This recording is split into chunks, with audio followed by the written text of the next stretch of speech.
எப்படி போனாரோ இயேசு தம்முடைய சீடர்களுக்கு ஒரு அருமையான அப்பாவாக, அம்மாவாக, குருவாக, இனிய நண்பராக, போதகராக வாழ்ந்தார்.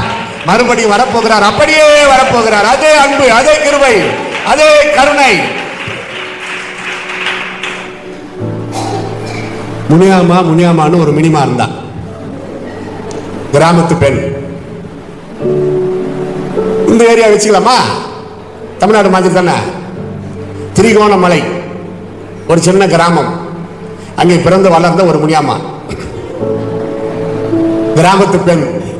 ஐயா, இங்க யாருன்னா அந்த பேரு மன்னிச்சிருங்க, எங்க போனாலும் சொல்றதுதான்.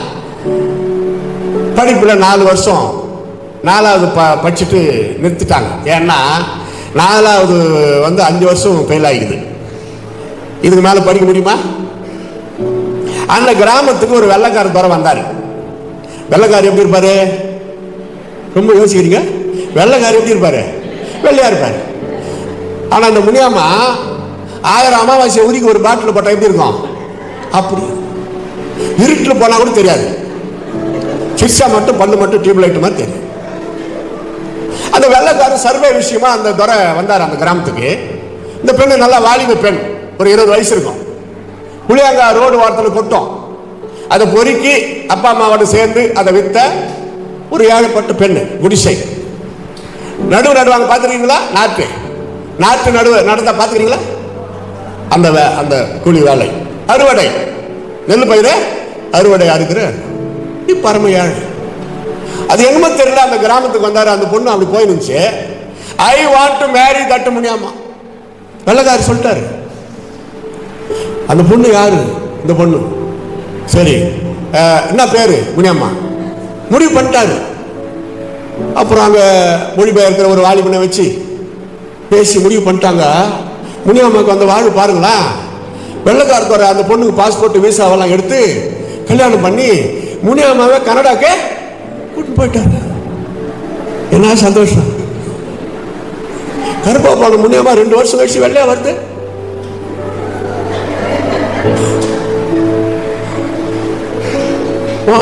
அவர் வெள்ளைக்காரத்தோட அந்த பொண்ணுகிட்ட 2 வருஷம் தமிழ் கத்துக்கிட்டு எல்லாருக்கிட்டையும் கண்ணை தாழ்த்தி தமிழ்ல பேசுறாரு. எப்படி இருக்கிறீங்க? நல்லா இருக்கிறீங்களா? இந்த முனியாமா அவர்கிட்ட இங்கிலீஷ் கத்துக்கினே. சரி, நான் தானே கத்துக்கோ. தமிழ் மறக்க முடியுமா? இது மறந்துச்சான் சொல்லுது. முனியாமா உன் தோழிகள் எல்லாம் உன்னை பார்க்கறதுக்கு வெளியே நிற்கிறாங்க. டி போய் பார்த்து பேசிட்டு வா. Mummy, there is no time to see them. Muniyamma பேசுதியா? அம்மா கேக்குது, முன்னாடி பேசுறேன், எனக்கு ஒண்ணுமே புரியல. நீ பேச வேண்டிய தமிழ துறை பேசணும், ஊரெல்லாம் சுத்தினுக்கிறாரு. நீ வீட்டுக்குள்ளே உட்கார்ந்து இருக்கிற. போய் பார்த்து பேசிட்டு வா எல்லாரையும். ஐயோ மம்மி, எனக்கு தமிழ் வரல, உனக்கு இங்கிலீஷ் புரியல.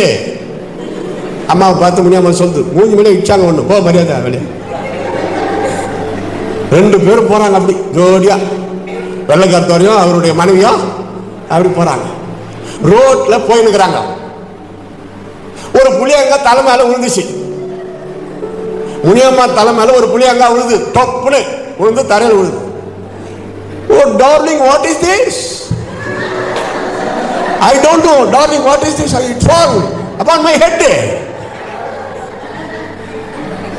ஏண்டா இவனுக்கு இங்கிலீஷ் கத்து கொடுத்துன்னு போயிடுச்சு. What is this? நான் உன்னை பொண்ணு பார்க்க வந்தப்போ பொறுக்கி விற்று கொண்டு கிடந்தாயே, that is this.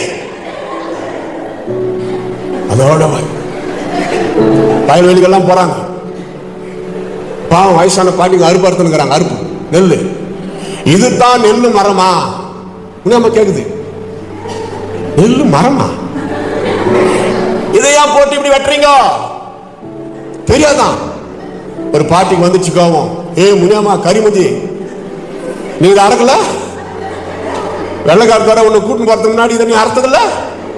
கழி வாயா, மூடு மூடு. அப்படியே போறாங்க, நடுவு நட்டுக்கிறாங்க. இதை என்ன எதுக்கு வரல சேருல விட்டு விட்டு எடுக்கிறீங்க? அங்க ஒரு அம்மாவுக்கு வந்துச்சு கோபம். சேரு கையில ஒண்ணு வச்சு வாங்கிச்சு. நீ இந்த நடுவு நடல, முன்னாடி திமிரு உனக்கு. வெள்ளைக்காரத்துறையை கட்டிங்கன்னா நீ பெரிய ஆளாயிட்ட. சேரு மூஞ்சோட அழுதுன்னு வந்து மூஞ்ச விட்டு மம்மி மம்மி இப்படி என்ன ஒத்தாச்சு. ஆமா, நீ தாறுமாறா பேசினா அடிக்காது இருப்பாங்க. What is the important matter? Come to the point. சிரித்தால் தவறு இல்லை, ஆனால் சிந்திக்கலாம். எப்படி இந்த பெண்மணி போனாலோ அப்படி வந்தாங்களா? நம்ம இப்படியெல்லாம் சுகபோகமா நல்லா இருக்கிறதுக்கு இந்த வெள்ளைக்கார துறைதானே காரணம்னு சொல்லி ஒரு தாழ்மை, ஒரு மகிழ்ச்சி. நீ சந்தோஷப்பட வேணாம் இல்ல, தாழ்த்தணுமா இல்லையா? புருஷனையும் ஆட்டி படைக்கிற திமிரு தானே அது. அவன் ஒரு லூசு அப்படி பயப்படுறான்.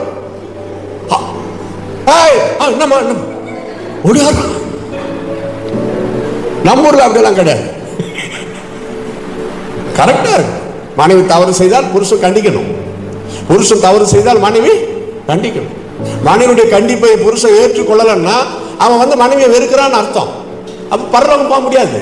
பவுல் எழுதுகிறார், ஒருவருக்கு ஒருவர் போதித்து புத்தி சொல்லுங்க.